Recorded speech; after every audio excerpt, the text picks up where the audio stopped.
where we discuss the NCERT website question answers related with the chapter second, acid, base, and salts. Okay. So today we talk about the NCERT website questions.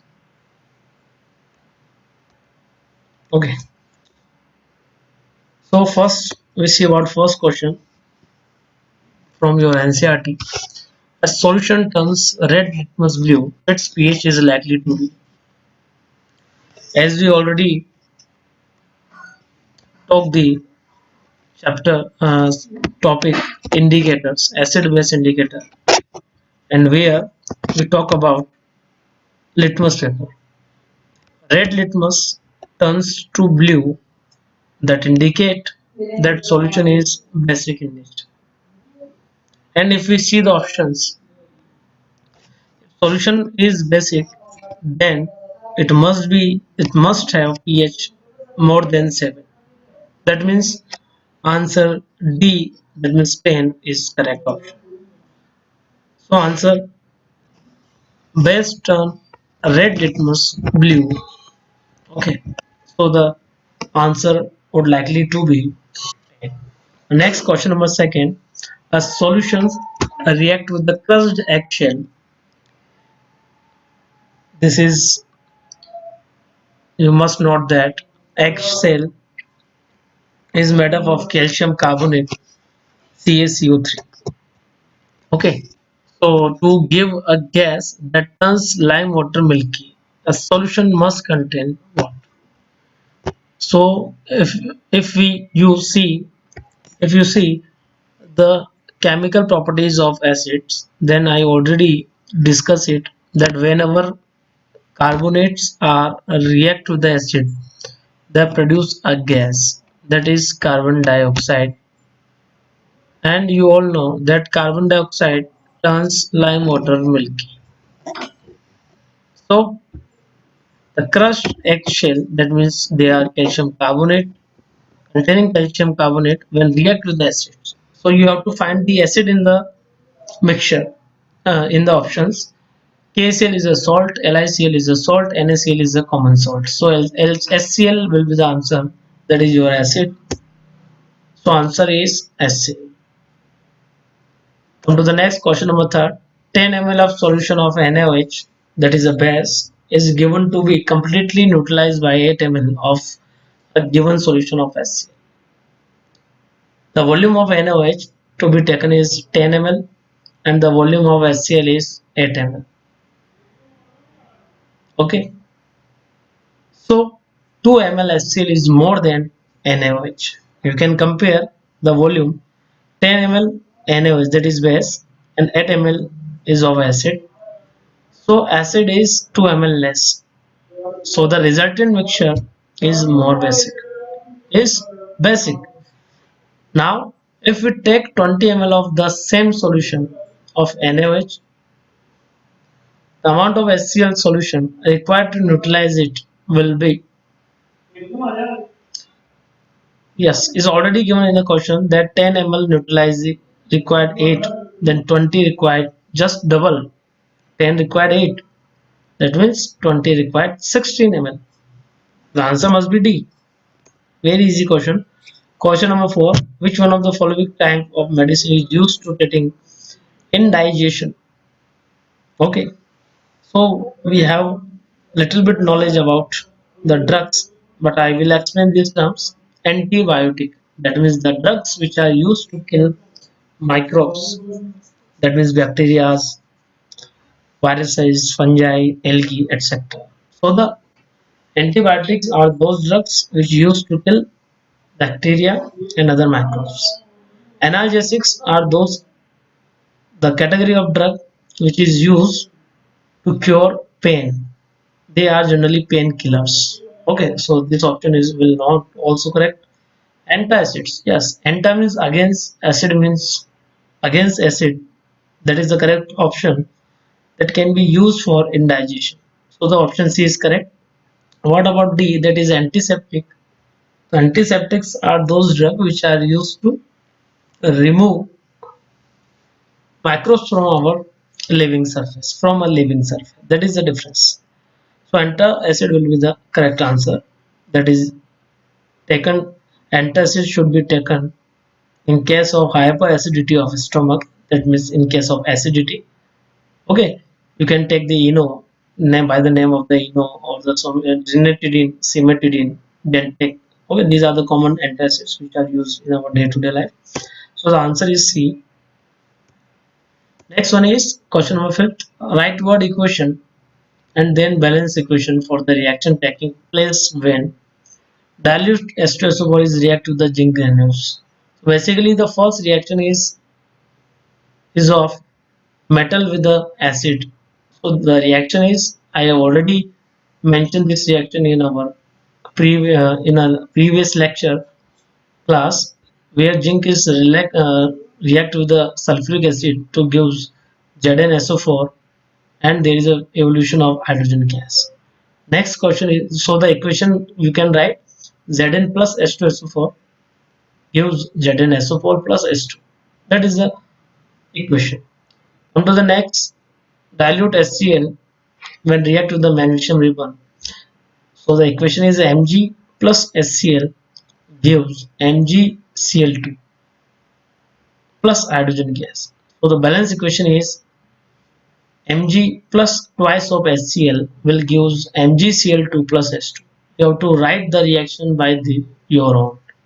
Next one is question number 6, 5 to C. Dilute sulfuric acid react with the aluminum powder. So dilute H2SO4 is there. So H2SO4 plus Al gives aluminum sulfate plus hydrogen gas. So balance equation is thrice of H2SO4, thrice of H2SO4 and twice of aluminum gives aluminum sulfate, that is Al2SO4 का whole thrice plus S2. You can balance it. Dilute HCl react with the iron filings. That is again reaction of acid with the metal. There is evolution of a gas, that is hydrogen. So Fe plus HCl gives FeCl3 plus hydrogen gas. So the answer is like that. You can prepare or add the equation and balance it. Question number 6. Compounds such as alcohol and glucose also contain hydrogen but are not categorized as acids. Alcohol and glucose both are having hydrogens. Alcohol having chemical formula C2H5OH. That means it contains 6 hydrogens, while glucose also have a 6 hydrogen, but they are not treated to be acid. So I have already mentioned the definition of acid is that those chemical compound which loses hydrogen as a H plus ion. They contain hydrogen but never lose that hydrogen in form of H plus ion. That is a basic key point. So acids, alcohol and glucose are not considered to be acid. You can prove this by performing the following activity. Okay. Two nails are fitted on a cork and are kept in 100 ml beakers. Take a 2 oil pins and fill a 100 ml beaker. Then nails are then connected to the two terminals of the 6-volt batteries through a bulb and switch. Some of the dilute acid is stored in the beaker and the current is switched on. The same experiment is performed with the glucose and alcohol. First, you have to fill the HCl, then fill glucose, and then fill alcohol. So there you have to take the 3 containers. In first container, you have to fill the HCl. In second container, you have to fill the glucose. In third container, you have to fill the alcohol. So what you observe? You observe that in container that contain HCl, okay, in that container, if we pour the electricity, at that time bulb will glow, while remaining 2 containers will not lead to glow of the bulbs. So it will observe that the bulb glow in the HCl solution but does not in the glucose and ethanol solution. You can see the pictorial where the whole activity is described. You can see here, if we take a dilute HCl, then bulb will glow. In that case, bulb will not glow if we take a glucose or ethanol solution. because in between both the iron nails there is no conductive media, because in case of dilute HCl, HCl loses its hydrogen in form of H plus ion. That H plus ion is complete the circuit. That means it carry the charge from that nail to another nail. While in case of glucose, hydrogen is not loses in form of H plus ion. So the mixture is remains non-ionized and non-conductive. So bulb will not glow. Okay, come to the next. So result what we obtain, HCl dissociate into H plus and Cl minus ion.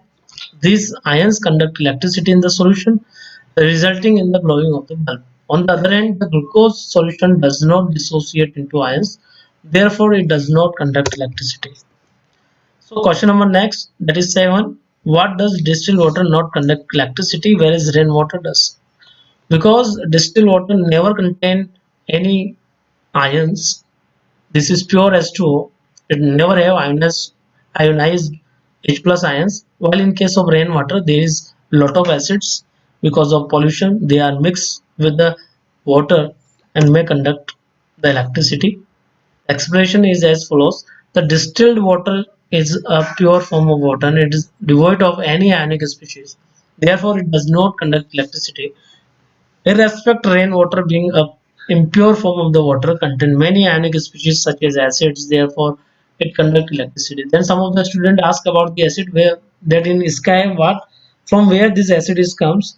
So you have that pollution is a major cause for this acid formation. In case of gaseous content that are released in form of a pollutant gases such as nitrogen oxide, carbon monoxide, carbon dioxide, like sulfur dioxide. These gases are combined in our atmosphere to give acids. So this is all are about question number 7. Now come to the next question number 8. Why do acids not show acidic behavior in the absence of water? Because water is provide the media, water provide the medium for its dissociation of acids to lose H plus ion, hydrogen in the form of H plus ion. Acid do not show acidic behavior in absence of water because the dissociation of hydrogen ion from an acid occur in presence of water only. According to Arrhenius concept, if acid wants to show its acidic character, then it must lose its hydrogen in form of H plus ion, and water is responsible for that. Water provides the media to convert to lose hydrogen of the acid in form of H plus ion. It is the hydrogen ion that are responsible for the acidic behavior of an acid. Okay, now the question number 9. Five solutions A, B, C, D, and E, when tested with the universal indicator, found pH as 4, 1, 11, 7, and 9. So, behalf of the knowledge of pH scale, we can easily find the nature of these solutions. 4 is less than 7, that means it is a acidic pH, yeah, acidic in nature. 1 is highly acidic because it is less than 4 also. 11 is greater than 7, that means it is a base. 7 is equal to 7, that means it is a neutral in pH. And 9 is a more than 7, so it is a basic in nature. So which solution is neutral? So you have to give the answer in favor of 7, and 7 is your D. So neutral is D, is strongly alkaline. So which one show the maximum pH, that is 11. So the 11 pH is for the C. So strongly alkaline is option C is there, is the correct option.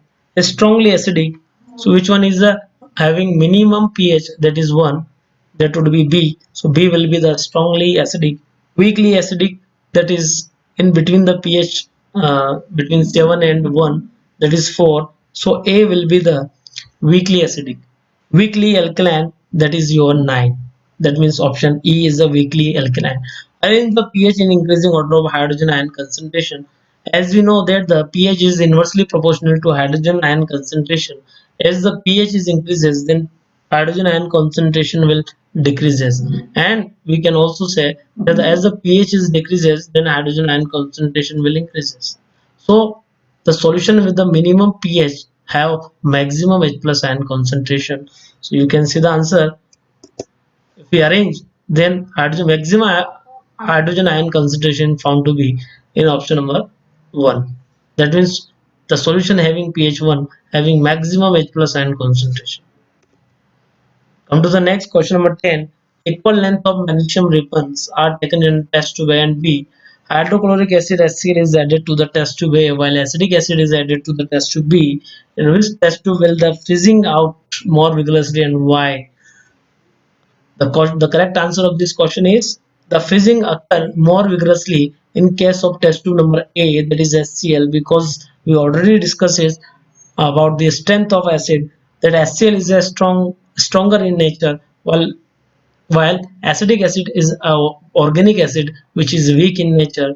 That's why HCl will loses H plus ion more vigorously, so show more fizzing that occur vigorously in test tube number A. So test tube number A will be the answer. You can see the answer. The fizzing will occur strongly in test tube number A. Come to the next question number 11. Fresh milk has a pH 6. How do you think the pH will change? It turns into curd. You can see here the pH of fresh milk is 6, that is slightly acidic. Then what would be the change in pH if turns into curd? We know that curds are sour in taste. Okay, that's why they are more acidic in nature, so they must have pH less than 6. pH of milk is 6. As the change in curd, the pH will reduce because curd is acidic in nature. And how we find it? Because curd is sour in taste. Because of sour in taste, they are more acidic. Come to the next question number 12. You have to give the reason for that. Why does the shift the pH of the fresh milk from 6 to slightly alkaline? Okay, why we add baking soda? Milkmen add baking soda with the fresh milk to increase the pH from 6 to towards the 14 ends. That means milkman tends to increase the pH. Why? Uh, for the preservation point of view, milkmen add baking soda. Baking soda is a base. By adding base to the fresh milk, we increase the pH of milk, and the milk with the higher pH can preserve for the long term. Next one is, why does this milk take a long time to set as a curd? Because we already discussed this curd, to settle into form of the curd, the pH must be get lowered. Okay, and that fresh milk already have a baking soda in it, which is basic in nature. So overcome this basic nature, we have to take long time. Since this milk is a slightly basic than the usually milk, because we already add this baking soda into it, so the acid produced to set the curd are neutralized by the bases. Therefore, it takes a longer time to curd to set. So this is all about today lecture. This is your NCRT backside question answers and solutions. If you have any doubt, you can write in your comment section. Okay, this is all about today lecture. Today I will start, or I will complete the remaining topic of this chapter and solve the NCRT backside question answers. Till then, you have to revise these notes, write in your copies along with the date, and memorize them. I will check all the written work in your regular classes. Thank you.